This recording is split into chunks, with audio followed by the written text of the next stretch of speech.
bilan tanishib edik. O'quvchilar, saboqqa tayinmi? Uy жұмысын o'rganamiz va uy жұмысini biz sendirmen mana taqrir bo'yicha uy жұмысы berilgan edi. Tanimasa o'zi uy жұмысini daftarimizga qarab tekshirib olaylikchi.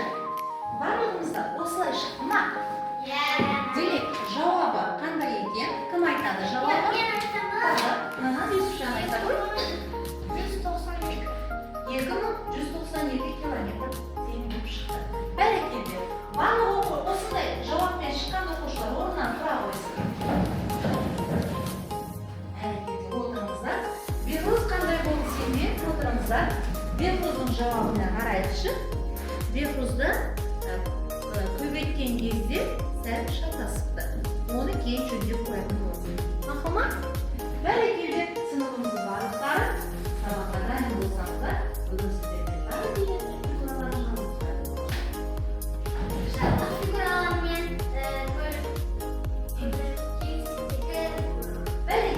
qanday figuralar atalg'ini atasizlarchi? Shengir, 6 urush, 4 urush, 3 urush, 4 urush, sharshi, barakalla, 5 urush, biz жазық фигуралар және кеңістіктегі фигуралар фигураларын ажырататын боламыз. Қазір барлығымыз тақтаға қарайық. Тақтада осындай фигуралар бар. Бірінші себетке жазық фигураларды, екінші себетке кеңістіктегі фигуралар орналастыратын боламыз. Дайынсыздар ма? Осылай шығамыз. Қазір шығамыз. Кеңісін орналастырамыз. Тез шығамыз. Barakalla, dastlab shiravur. Dayantiramiz, Yusufjon shiravur. Barakalla, durustmi? Durust o'rnashamiz. Nargiza shiravur. Barakalla.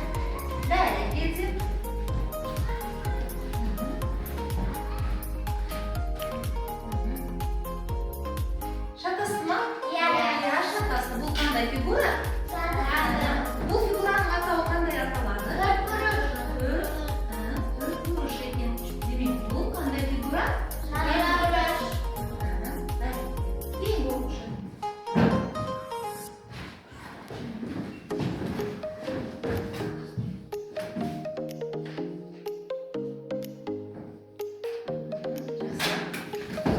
Keyin o'qish shiravering.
sizge osындай тапсырма беріп едім.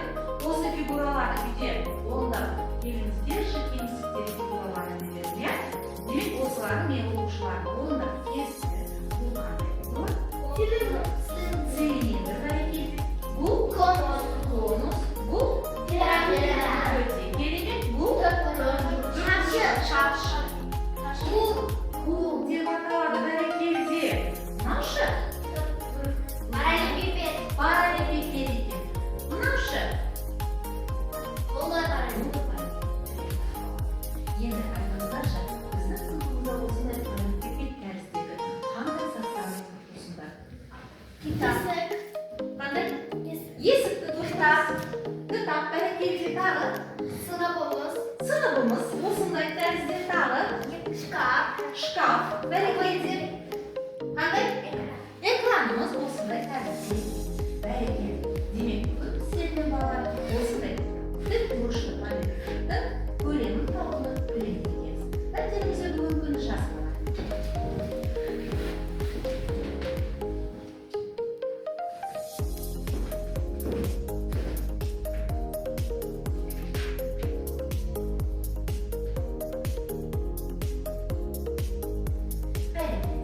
Басымызды көтерейік. Балалар, бүгін сендерді сабақта жақсы қатысып отырғандарыңызды тексеру үшін бүгін сендерді білім шыңы бағалау шкаласымен бағалап.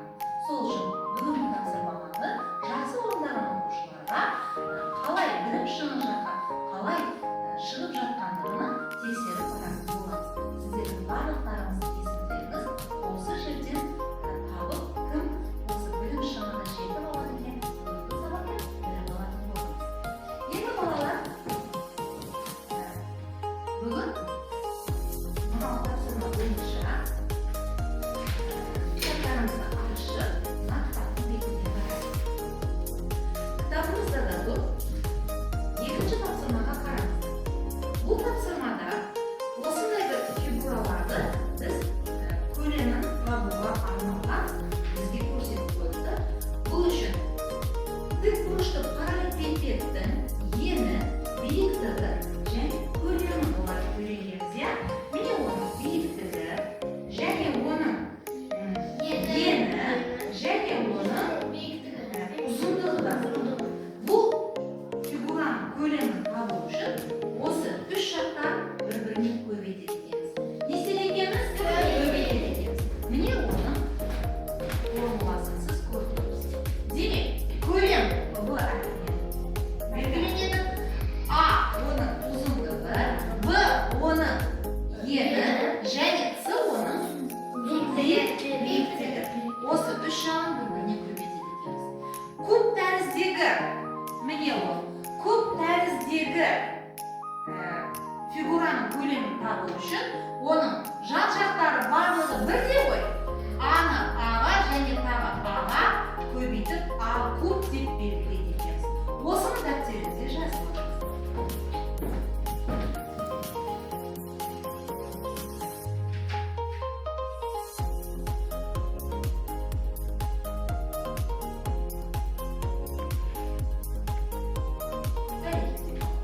Енді қолдарыңызды қойып, орныңызда тұрып алайықшы. Бүгінгі күніміз қандай болып тұр? Кім айтады? Әдемі, күн жарық, күн болып тұр, күн шығып тұр, иә? Кәні балалар, күз мезгілінде қандай жаңбыр жауады? Қатты жауады, тағы қандай жауады? Сақ жауады, жел болып тұрады, иә? Күздің осындай ауасы бізге белгілі.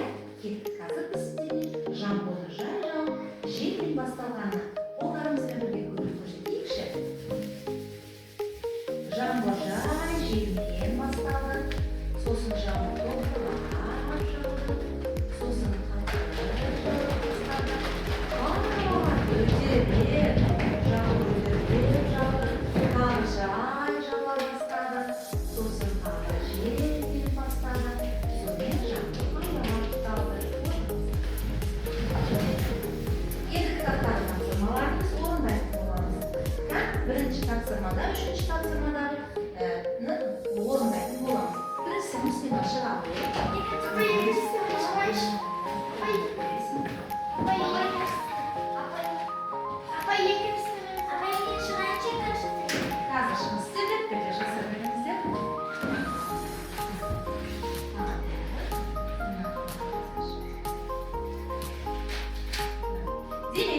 Birinchi berilgan bunun uzunluğu.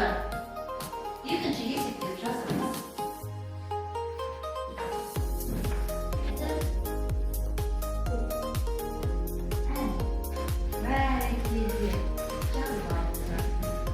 Nені қараймыз? Орында болған оқушылар тақтаға қараймыз. Тақтамызда осындай параллелепипедтерді сіз көріп тұрсыздар. Бірінші параллелепипедтің биіктігі қанша болып тұр? 9 сантиметр. Ені 3 сантиметр. Сосын оның тағы ұзындығы 4 сантиметр беріп тұр. Осы фигураның көлемін кім тауып жібереді? Кім табады? Тағы Сабина Шыравы. Тақтада орындайды. А 4 сантиметр, Б 9 сантиметр, тағы С 3 сантиметр. Сіздерге жазады.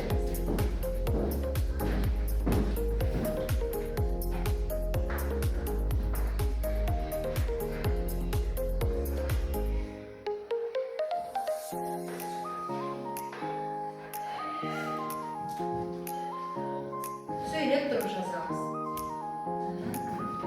Esimiz C 3 сантиметр. C 3 сантиметр. Табу керек көлемі.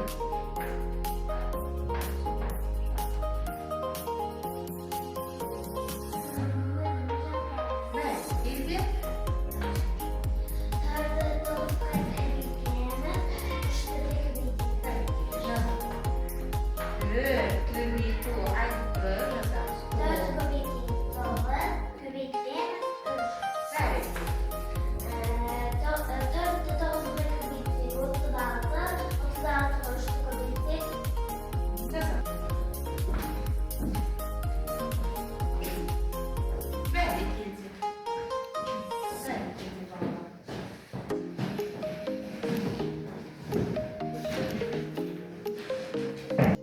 Қазір біз осы уақыттарды өз уақыт белгісімен белгілеп кетеміз.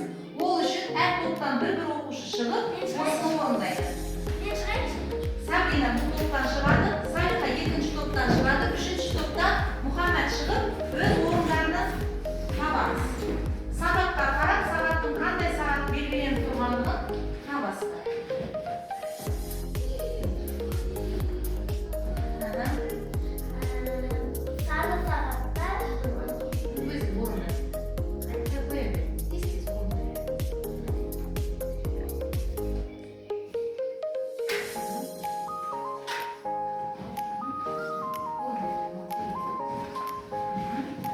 Жақсы, бірінші топ орындады.